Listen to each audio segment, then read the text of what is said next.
Continue our coverage on the deadly floods in the Eastern Cape and organizations that have also stepped up to help. Al-Imdaad Foundation's search and rescue teams.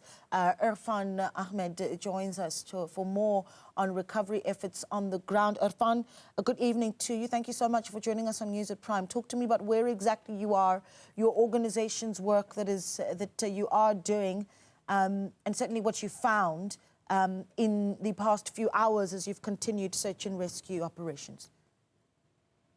Good evening to you and to your viewers out there. Currently, I am in Tabashe.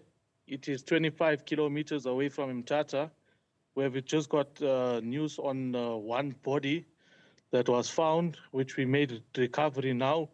About 5 minutes ago, body has been recovered. Throughout the day, we've recovered, as a rescue team, we've recovered 6 in total.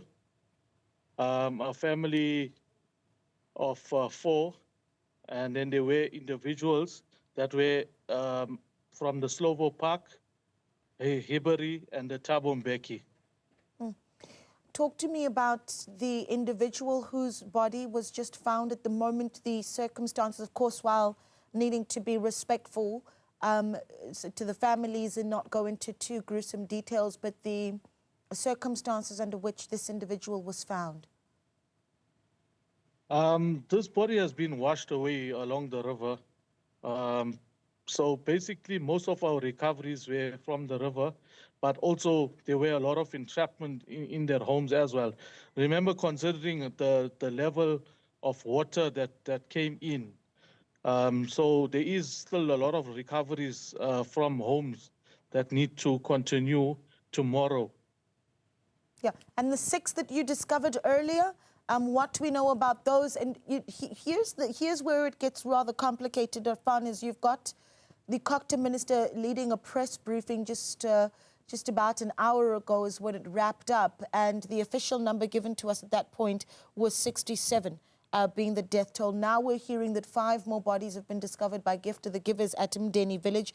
That taking the official death toll up to 72 in just a matter of hours. And then you, of course, speaking about the 6 and the 1. The question becomes whether or not we can confirm whether the 6 individuals that you're talking about are counted in the official numbers by government, or the 1 that you've just mentioned, or are we still waiting for government to update those figures? Okay, so the 6 that we have recovered as Al-Imdaad Foundation is the same one that Gift has mentioned about it. And the 1 that we've recovered now will obviously add on to the stats. So the 6 are being accounted for. The Al-Imdaad Foundation has made recovery during the day for those 6 that you are talking about now. What goes into some of these operations, especially when you are an organization that has stepped up to try and help, the resources, capacity that you need and have, and difficulties that you face along the way? So the Al-Imdaad Foundation is in partnership with SAPS together with EMS. There's rescue teams from across the province that are on the ground here. And there are now 5 rescue teams that have been allocated areas for recovery and search and rescue.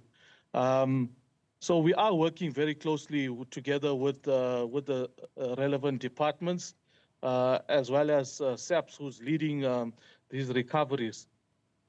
Resources on the ground, we just added, as part of Al-Imdaad Foundation, we've added on our rescue team to be part of these efforts. Remember, these efforts are now going in.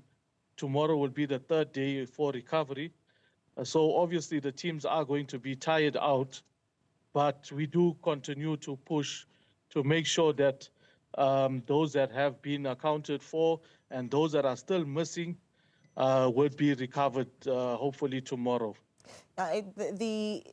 I'm just trying to imagine just how difficult it is when you are search and rescue in these very vulnerable communities, and what you're hearing from community members around how they're able to help, you know, and if that can and should be improved so that people are able to centralize some information, particularly in some of those more vulnerable communities.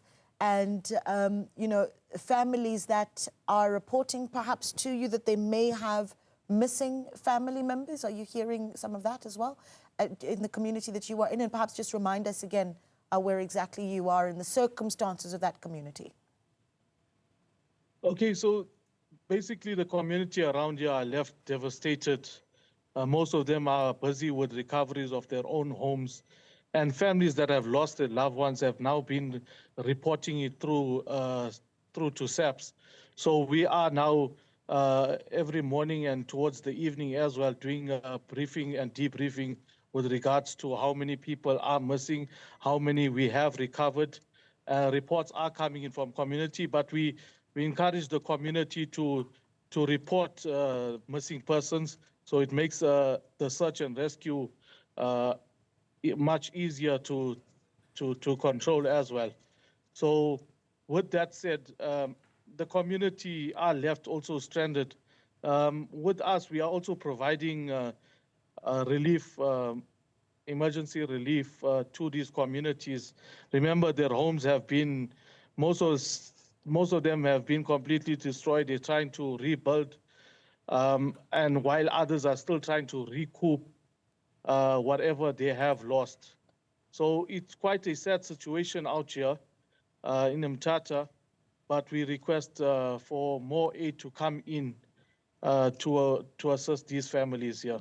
Yeah, what's interesting is, and I say this quite a lot, South Africans having very big hearts and a lot of questions that our very own team is receiving on what it is that can be done by other South Africans that are watching to contribute to efforts of helping these families, and certainly the organizations that are in the process of helping them to rebuild, search and rescue, as well as giving them aid to keep them warm and fed during this difficult period. So perhaps you're able to give us some of that data, or information rather, where people can go to lend a hand.